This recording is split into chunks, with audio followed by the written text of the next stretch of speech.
Hi, I'm Anna from Flow and Purpose, and in today's video, I will walk you through a guide as to how to get in touch and feel your emotions. If you're having difficulty with that, it is quite likely that you are avoidantly attached, and this is a survival strategy that has developed in your childhood. The very first thing that is very important to remember is that you're not broken and that there's nothing to fix.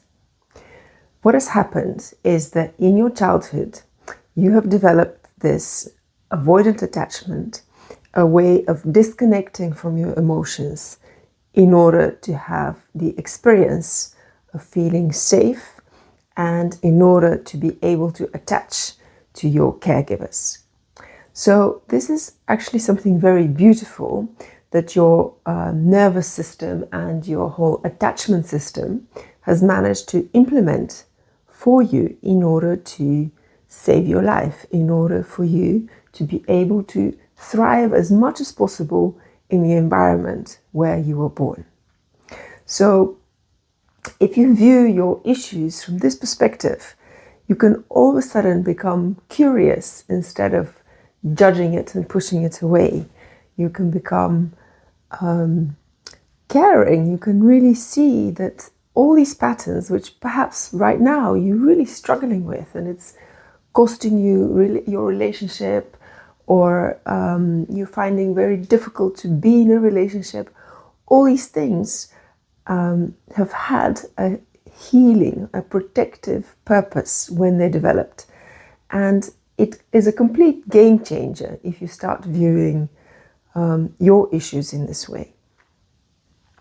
So I want you to soften, I want you to rethink how you view your issues, and in that different, taking this different perspective, it will enable you to make some real lasting changes.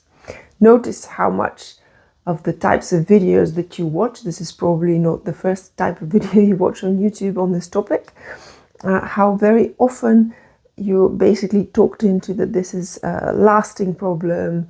Of course, it can take a while to change, but it is not a failure. And if you've been taking it as a personal failure, as something that yet again you're not doing well, and yet again is something's failing you, or that you're not good enough because of this way that you've developed in relating, just know that this way of relating was the most functional in your childhood, and this was the best way out possible.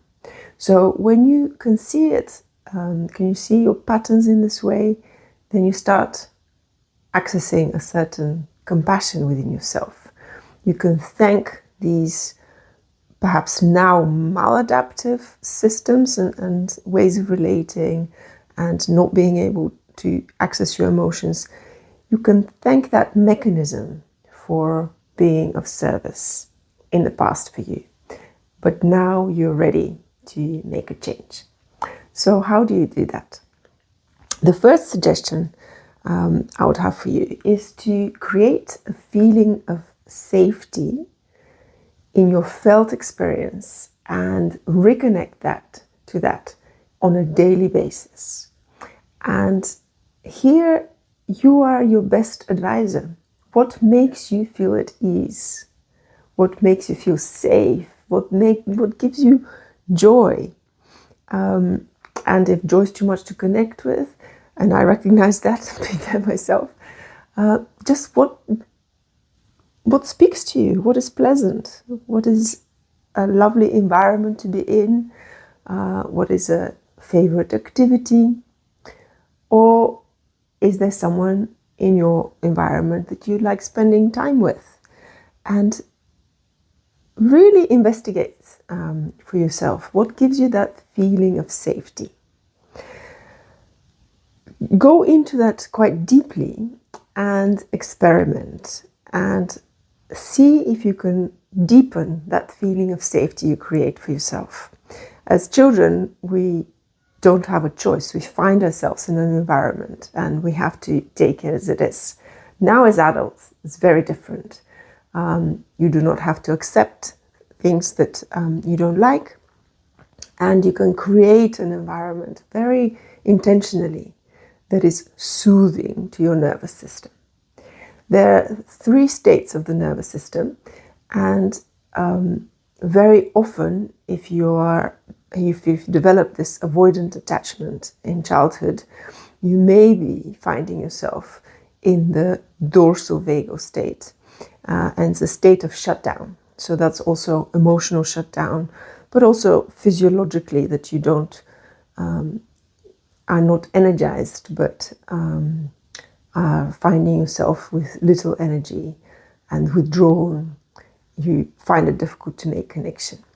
So in order to come out of that state, you need to energize your system. So maybe dance or go for workouts, whatever it is, maybe even tidying up your house in a very active way can achieve the same thing. But we move from the dorsal vagal of shutdown into the sympathetic nervous system, and that's the next. It's a hierarchy, so you can't skip a step. If you find yourself shut down, you have to energize the system to come out.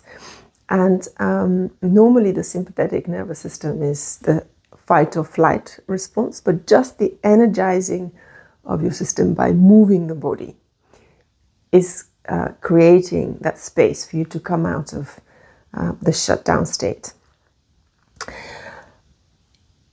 There is a possibility, if you have a busy job, if you find yourself running most of the day and you're exhausted in the evenings, it is quite possible that you're living your life mainly from this activated sympathetic state of the nervous system, the fight or flight response. And that is not a good place to be in, because that's meant to be very temporary state of affairs to take us out of danger, but not to become chronic, not to become the way that you live your life. So if you've investigated these different states of your nervous system, the ventral vagal, the state of relaxation, of calmness, becomes available. And that's an integrative state. In that state, there's connection possible to other people, to your own internal states, and to the greater whole. So the ventral vagal is where we would like to be. And of course, the other states of the nervous system happen.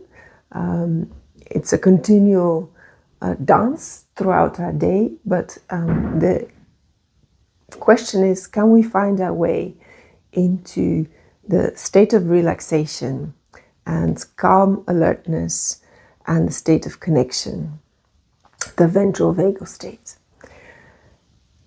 For that, please experiment. Find the things that give you a pleasant feeling, a safe feeling, and find the connection that you can get from other people, from friends, so that you begin to notice how that state feels. And within that state, the emotions are not threatening. You can witness them and you can allow them. You can dose this yourself. You don't have to, if there's a heavy emotion arriving and you don't have sufficient ventral vagal, you can come back to it later. But investigating these difficult emotions is really worth the time, because you will see that they do not overwhelm you. You are able to hold them.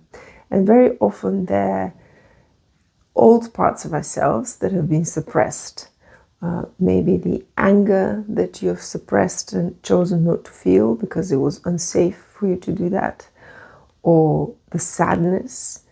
And these are things that we can name, we can give a place to. Sometimes we even access a certain memory, so we know this emotion that's arising in the present is an old emotion and it's related to a particular memory that surfaces. And none of that is overwhelming. And of course, there's a whole scala of very joyous emotions that are available. So the numbing in the dorsal vagal state means that we can't access those either. So view this as a journey, view this as a great exploration into a new world that is opening up for you. Take it at your own pace and know that you can trust the process. We're all wired with these different states of our nervous system, and through our childhood experiences, we sometimes have got stuck in fight or flight or in the shutdown response of the body, and we can definitely come out. Just make sure that you find yourself in a safe environment and nurture that feeling of felt safety in the body. And then a whole new world will open to you. So thank you very much for watching. Please let me know if you have questions, and I'd love to see you again. So subscribe to my channel.